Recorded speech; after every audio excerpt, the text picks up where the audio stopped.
Welcome once again to our episode where we have something very unique for you here. We have two short episodes called Transformers Action Blast and In Search of Energon, which were two flash animations that were 3 minutes long that were for the Hasbro's website in the year 2008.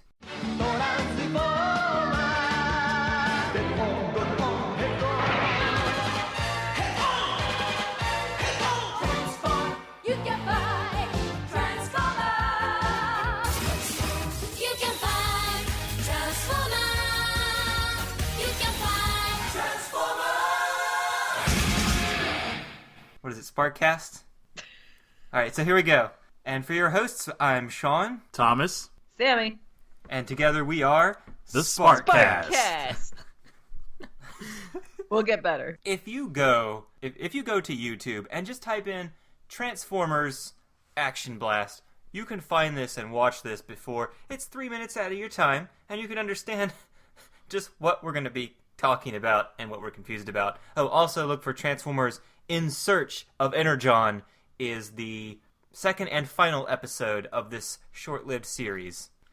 I'm glad it was short-lived.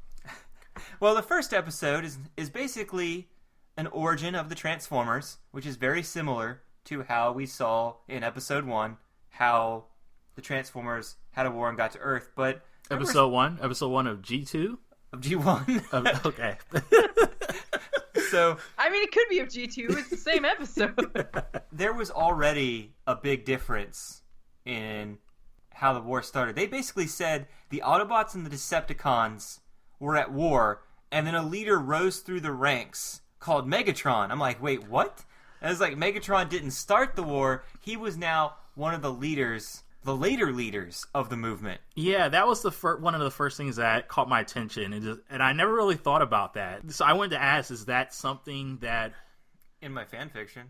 So it's No, only... I'm just kidding. I don't have fan fiction. I assumed that maybe there was You can't something have fan fiction, with though. the There's nothing comics wrong where with like they kind of explored Cybertron and Cybertron politics in the Civil War before they actually left the planet and stuff like that. Like, it made me think that, like, was there somebody, could there have ever been anybody else that was also, like, evil that could have also have taken the role of leader of this... Ratbat. Of one of these evil sides. Ratbat. Megatronus. He's the idol leader. What was that? Megatronus.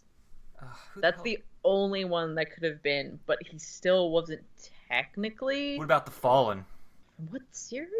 Oh, he was from the old Dreamwave comics that they used for the second movie. Yeah, The guy okay, who that's looks why like I don't Optimus remember. Prime. He's Optimus Prime, only he's black.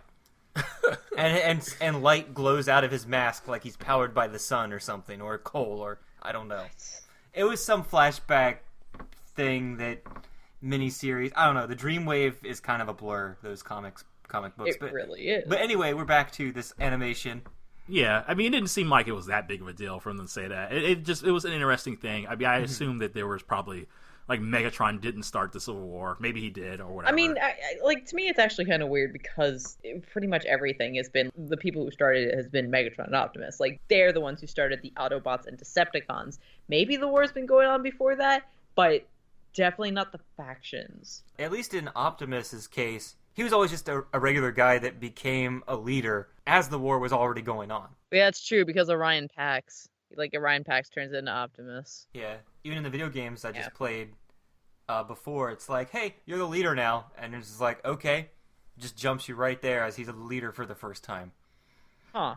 Well, maybe in a later episode we can talk about who was the leader who took over, who was the leader before Optimus took over. It depends on the continuity you're in. So, all right, there's a whole episode.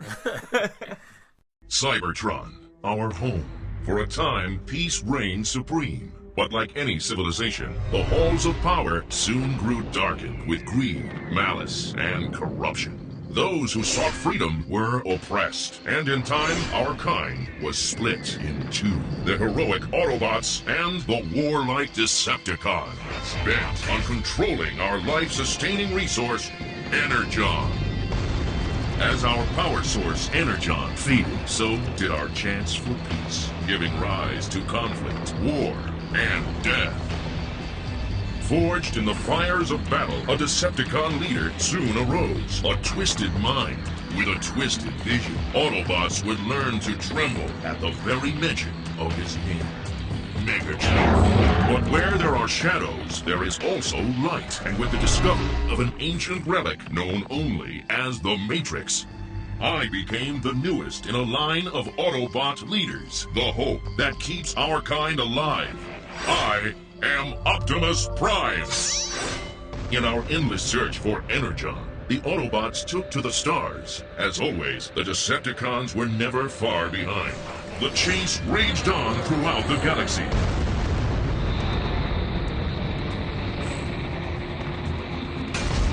We thought all was lost. But we, the Autobots, have survived. Now, on Earth, our battle does not end here. Autobots, transform and roll out!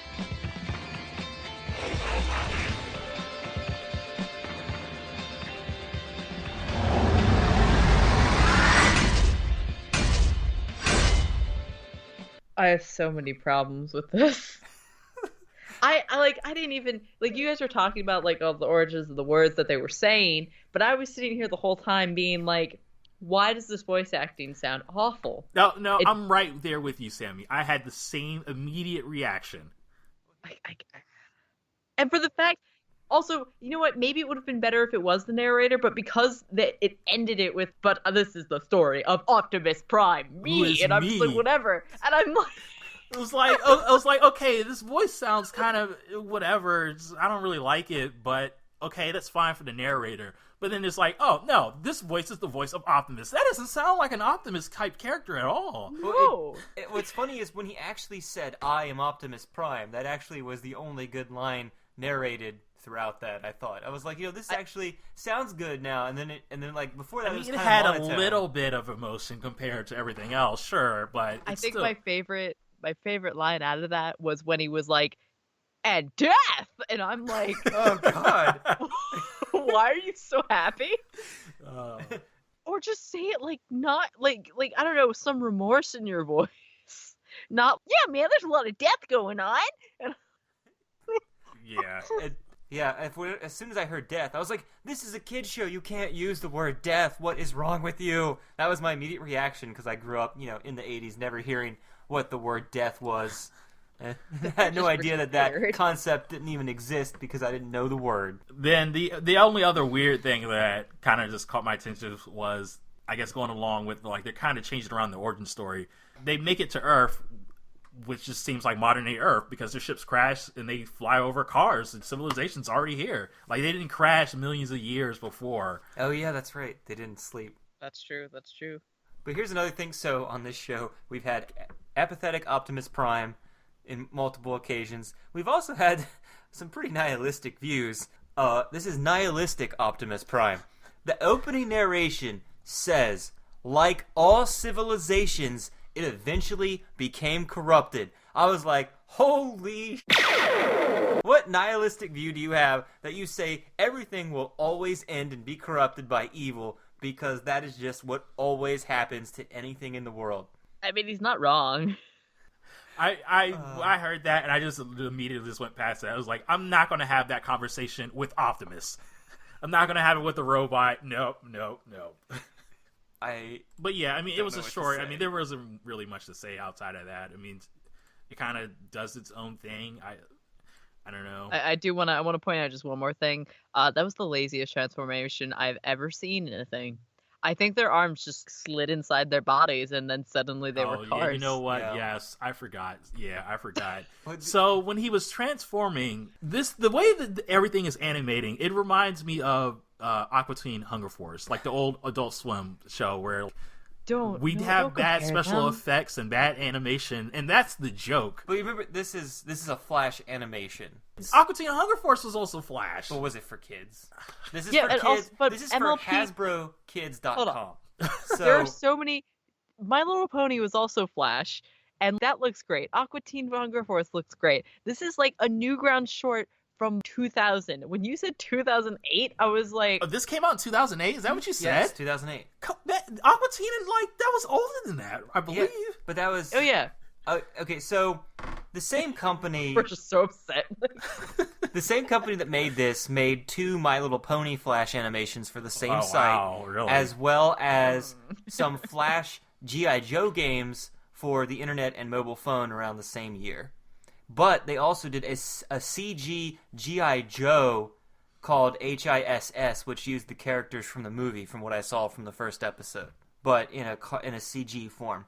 And that's what I found on their main website, what this company has done before. Yeah, I mean, I assume it's a small company. They probably were able to get the contract or whatever because they probably just do it at a really low cost. Well, here's the thing. It says they had only a few weeks and with very little budget to complete the first episode, is what it says on the actual blog of the company website.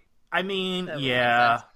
I mean, that would also explain the voices, too, and the writing, because if they had only so little time, they probably just used somebody in their team. And I did notice a lot of stock sound effects and stuff like that. There was also, but they also, one thing I did notice, I don't know if it was this episode or the next, but it probably happened in both episodes. Mm-hmm. There was a scene transition where well, no, it wasn't a scene transition. Megatron was walking around, so it probably was the second episode, but instead of, using the sound effect where it's just a clanking robot just walking around, they used the stock Transformers transformation sound as the sound of him just coming into frame. He's not transforming, but then they play that sound effect. So I noticed that, and I was like, that's just so wrong. I mean, like, everybody should know what that sound is for and how it should be used. He's just transforming his foot. To move screen. around. Yes. Yeah, the company he worked for was called Kunoichi, Kunoichi. Sure. The person who did most of the stuff. On this because he was the leader. Kunoichi. Yeah. Japanese, yeah. And so it was just pretty interesting seeing all the other stuff they did as well. But I'm kind of wondering what they did before this that got them hired to do that in the first place. If it was like, I don't know, it just seems very interesting how you would just be a small company that just gets hired to work on this massive property like this. Yeah, for sure. It's kind of weird. So, anything else on that, or are we going to episode 2? Episode 2! Episode 2, In Search of Energon. Now here, in this episode, It's slightly better. we follow Bumblebee and Optimus Prime as they take on the evil of Megatron and Cyclonus. Yeah, that was Cyclonus. That was him. Yeah. As you know, Thomas, Transformers is a show about transforming robots that lasted 2 seasons. Well, when it made it to the 3rd season, a whole new cast of Transformers was created, and one of them was called Cyclonus. And however, he did not exist in the same time frame as Optimus Prime and Bumblebee. But here we have... So I'm talking like Optimus Prime in the episode. Yeah. Well, no, you have to do it a little bit more choppy.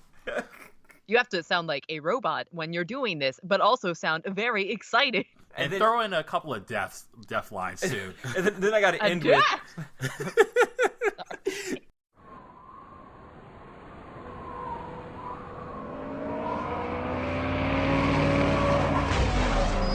The humans waste so much fuel on primitive propulsion methods. A pity they cannot yet convert their fossil fuels to energon, as we did on Cybertron. Energon was the key to our civilization and powered our world for eons, before the Great War that brought us here. Bumblebee, shut down external systems and initiate stealth mode. We are approaching the location of the last known energy beacon. Optimus, the Decepticon signal is coming from just beyond that ridge, 2.7 megamiles due north. Well done, Bumblebee. Just be careful. Sensor arrays on high alert. They no doubt stationed a sentry nearby. Hey, alert's my middle name. Or would be if I ever had one. This is what I do best. Either my optical circuits are scrambled, or that's... Megatron. Stop wasting energy on these primitive carbon-based life forms. We cannot afford Autobot interference. Yes, Megatron. And Cyclonus. But what are they doing here? There's nothing for miles around. Not above ground. My scanners are detecting a volatile chemical reserve underneath that abandoned building. Aliphatic hydrocarbons, isooctane, toluene. Megatron is mining fuel? It's of no use to him. Not in its current state. But if it were... Convert it into energon. Precisely. They cannot be allowed to succeed. Don't you worry, Prime. I'm going in. Do not let confidence cloud your caution, old friend. Perhaps a diversion is in order. A diversion?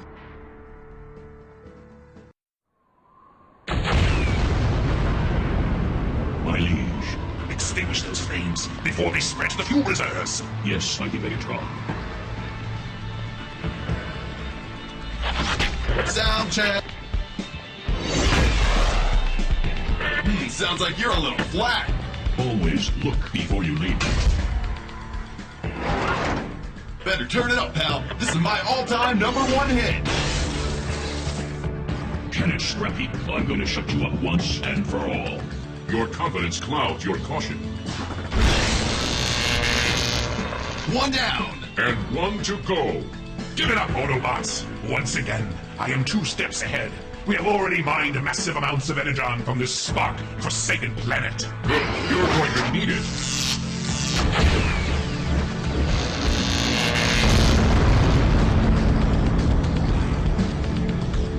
Curse you, Optimus Prime! I'll wipe you from the face of this world if it's the last thing I do. Good work, Bumblebee. The Decepticons are rash and reckless beings. That is why they will never defeat us. That is why they cannot win. Not as long as I'm around, they won't, no matter how hard they try. Never fear the darkness, old friend. Fear those who refuse to shine the light. Roll out!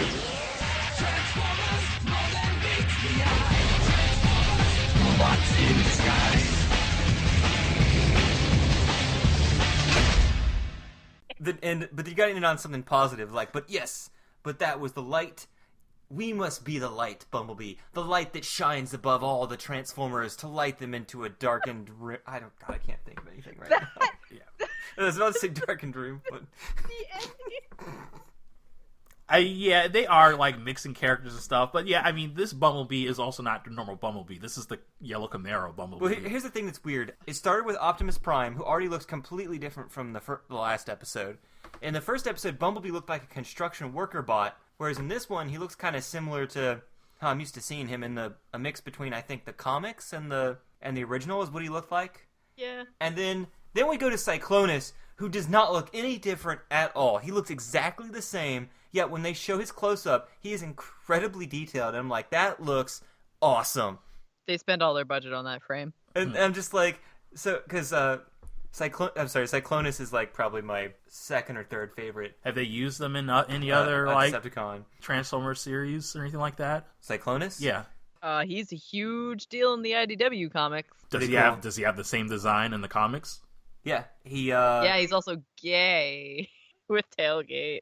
And it's precious. I'm sorry. I love Cyclonus because of the comics. It was just an interesting story how they use that. But no, as far as the cartoons go, most of the new creations from Season 3 I don't normally ever see come back. The only thing I can think of off the top of my head is Skylinks from Transformers Prime, but even he didn't look anything like... Oh yeah, Rodimus did come back in Transformers Energon, who Hot Rod looked up to, who is the same they're the same person in the original. It makes sense. It's fine. It's so funny when they merge together to form one Transformer. I'm like, but they're the same person. Hot Rodimus, is that a thing? But no, yeah, I don't think Cyclonus shows up in any of the cartoons. There's a guy named Cyclonus in Energon and Armada, but he's a completely different character and is nothing like this character at all. He's a helicopter. Has a completely different personality and was created just for the show. But yeah, I would like to see Cyclonus show up in something, but yeah, he's not in any of the other... Oh yeah, he does show up in the Japanese Headmasters, where everyone forgets how powerful they are, and they just kind of are buffoons now. They're the Bebop and Rocksteady, him and Scourge, to Megatron or Scorponok, whoever's in charge during whatever episode you're watching. Well, enough about Cyclonus. This is a Starscream podcast, okay? So, getting back on topic...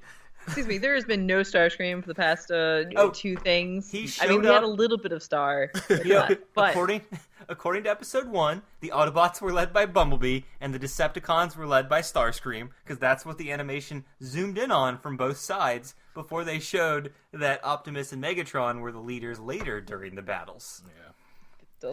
So I guess with the way this episode starts, like just Megatron and Cyclonus just hanging out, just doing their own grunt work. Like they were on a mission that I would like. Megatron would send somebody else out to do this. Not he just wouldn't be palling around with just Cyclonus digging in the dirt looking for Energon. That's Cyclonus and Megatron were just having a date in the desert. It's fine. They just happened to find Energon, and just they were like, I guess while we're here. Well, shooting at rabbits.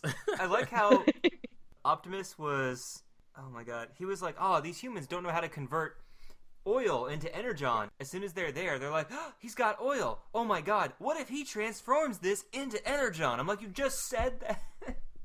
I just like how he had to explain the process of energon to Bumblebee. You mean the viewer? Yeah, yeah. This is why we have the human characters, so you have someone to explain to where it would make sense. But get this. Did you hear? These humans were not able to convert oil into energon like we did on Cybertron. Exactly. So that was another key thing, was with my limited understanding, and I thought I knew this pretty well. Cybertron is a robot planet. It was always made as a robot planet. Well, unless you read the story of Cybertron that we read a few weeks ago. But we're talking, he said Cybertron. He did not say Sabertron, okay?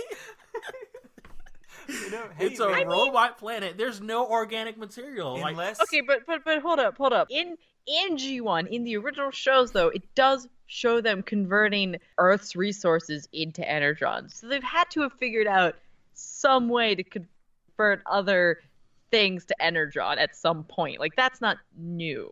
Well, but they're able to do that with a lot of different sources. So maybe it just was a coincidence that they could do it. But I mean, yeah. but either way, he says fossil fuels, and he says that they had, the way he says it, it implies that they had fossil fuels on Cybertron. You know what? There is organic life in old fossil fuels. You know why? Because that happened in Beast Machines. Did you watch Beast Machines? I watched it. Yeah. I didn't. Yeah, they discover, like, Optimus Primal discovers that the center of Cybertron actually has the remains of dirt and skeletons, and that Cybertron used to have organic life on it. Whoa. Okay. Yeah. But of course, what's even more interesting, or based on what you like about Transformers, is also the ending, which I don't know if I want to spoil it for you and have you just, your mind blown at the end. Or I could just tell you right now. The Decepticons get away. There's no such thing as Decepticons now. Well, I know there's Megatron, yeah, but he's hooked up to life support or whatever he is. Well, look, he never leaves his room. He's just hooked up there and just never goes out. And just like, that's why it was kind of boring. It's just like just one villain, maybe two or three, and you're just like, oh my god, it's the same thing over and over again. Oh, you're talking about Beast Machines. You mean G1? No, Beast Machines. Oh, no. I thought you were talking about G1. No, Beast Machines. I thought we were talking about the episode. No, Beast Machines just got kind of boring sometimes. It was just weird how they tried to change the whole mythology about Transformers with that show. Yeah, I didn't like it. Well, I mean, I like that they were trying to flesh that stuff out, but it never made sense with the existing lore. So it was just, I mean, are you guys just really just throwing away? Like, you don't want to fit in at all. You just want to do your own thing. Just like these episodes. So what else do you have to say about this episode, Sammy? I mean, like, back to the writing. I apparently get so distracted by the structure of the writing that, like, the logic of the writing, like, I can't even get there. Because everything that was coming out of Bumblebee's mouth was like... It was like some kind of snappy comeback or some kind of snazzy thing. And I'm like, please stop. Like, it has been 3 minutes of you just nonstop snappy comebacks. Wait, like, what was he saying? Now. What did he say that was a snappy comeback? Maybe I was just too distracted. He was throwing out a bunch of one-liners when he attacked Cyclonus with a guitar. Oh, okay, yeah. He said you're feeling kind of flat. But no, he said you're feeling kind of flat after he hit him with the guitar. And then Cyclonus is on the ground, so it's like, it's a funny pun. Yeah, right? I think that's what she's talking about. Where like the really bad things. And there's a line where I'd be my middle name if I had one. Like, last nervous laughter at his own joke for one thing, and then two thing, you don't even have a last name. This joke doesn't work. Like, literally, just a first and a middle name with nothing else to end it with, like a middle name. The last name. Bumblebee's about to dash in there because, as Thomas has pointed out on numerous occasions, the Autobots are bloodthirsty. They are. And they have no discipline at all, no training. So And like that's one thing they try to keep in line with all the original episodes. Like the very, I don't know if it happened in the first episode, but definitely in the following episodes I've seen after that, there's always been an Autobot that just runs like it has to be stopped from just dashing in and attacking a whole team of this. They just run in. They want to run in single-handedly. None of them are warriors, but let me just go and fight. I think someone still has some hatred for cliff jumpers. Optimus stops Bumblebee and says, if they don't see us, we can cause a distraction. And it just cuts to Bumblebee's face with his mouth agape. And it pauses. He's just like, so long! he's like, a distraction? What's that? So, yeah, like I'm wondering, like, was our video messed up or something? Because it just hangs there with a still shot for a few seconds, and then immediately cuts to just a random explosion. And you can't tell if somebody shot something at it. Megatron and Cyclonus, they don't react as if they had just been shot at. But here's their distraction. Cause them to look at the explosion and then jump out of the explosion. Logic. I guess it does work because then Optimus, uses his magic axe to chop down Cyclonus at the end. But then after that, it's just regular, Transformers fare. Megatron. The transformations were better in this episode. Yeah, everything had a lot more shading, I think, on it compared to the last one to make it look a little more 3D-ish, whatever. Yeah. And I think this one actually had like a Transformers ending theme. Yeah. I mean, it had one. I don't like it, but it had one. And it was a story, too. It had a beginning, middle, and end. Like, the first one was more of like a prologue. Yeah. Yeah. But I also wonder why they didn't make any more of these. Like, they clearly had a prologue and an episode 1, and then that's it. We're done. Do you? You really I will wonder say- why there weren't more of these episodes? Hey, according to the site, it was the most thing on Hasbro for 2 months straight, both episodes. So that's 4 That's months because total. Hasbro had nothing else to watch. They had the My Little Pony Flash and all the other random stuff like games and I don't know what else was on there. I've never frequented the sites. I don't think MLP was that popular back then. Did like the newer show come out by then? 2008? No. It came out. It came out like a year or two afterwards. Yeah. Mm-hmm. I don't think Hasbro really had anything going for them until this Transformers stuff started up again.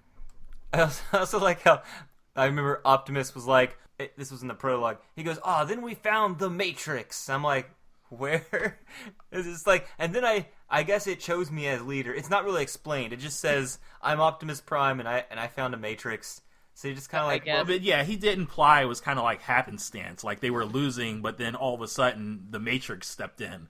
it just showed up like Fell during out the of the battle. sky. Someone tripped over it and said, "Hey, we've been missing this for 10,000 years." Yeah, they said that they found this ancient artifact. That's what he said. So yeah, like it's not like somebody had it and passed it down, or they were keeping it in a vault or anything. It was just like, hey, we were looking for Energon, but we found this thing.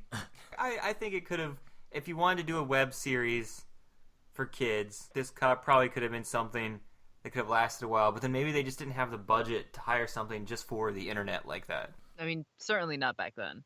Also, remember, this was only the year after YouTube. The year after YouTube aired? No, this was Yeah, 2008. YouTube showed up in 2007. Yeah, I thought it was 2007, 2006. Yeah, Mm-hmm. YouTube's not that old. I thought YouTube was around when I was in high school, which was Oh my god, Thomas. earlier than 2003. Yeah, it first began in middle school for me. That's Ugh. showing my age. That was my last year of grad school, and because I remember, Guys, we have the internet for this. yeah. Let me Google YouTube.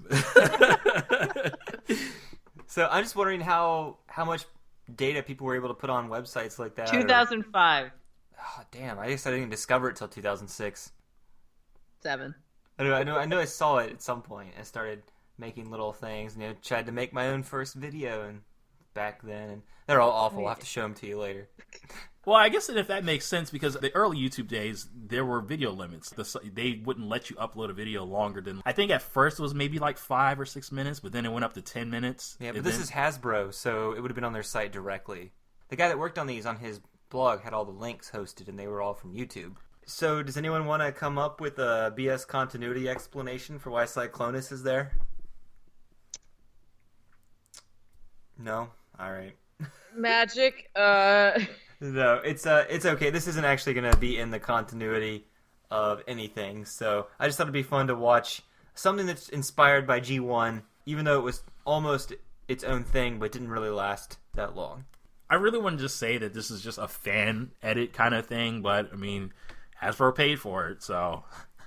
I feel like it might have done well as a kid show on the internet, like nowadays. Yeah, I mean, as a web series, I don't think it wasn't that bad. I mean, it's certainly better than what's out now with Machinima. Yes, I was gonna say, yeah, that web series. I sat through 2 episodes of that, and I'm never gonna watch anymore. That's a topic. This topic for another episode. And they make that stuff so hard to watch too, because I think they get rid of the episodes after like a week or something. How did we could talk about this later? I just want to bring it up for 5 seconds. I know, I haven't even watched it because I'm so mad about it. Wow, I can't believe you say this is better than those shows, because I haven't watched a single episode yet. Inoffensive is better than bad. Yeah. Yeah, this is pretty easy to seek out. I recommend people just check it out. It's only going to be 5 minutes of your time. It's literally just 5 minutes of your time. Yeah, it really isn't that bad. Hope you've enjoyed our small gem of a tale that we found. And signing off, I'm Sean. This is Thomas. Samus. The pause. She didn't really want to say it, but she's like, I gotta go with it. All right. And together we are Sparkcast.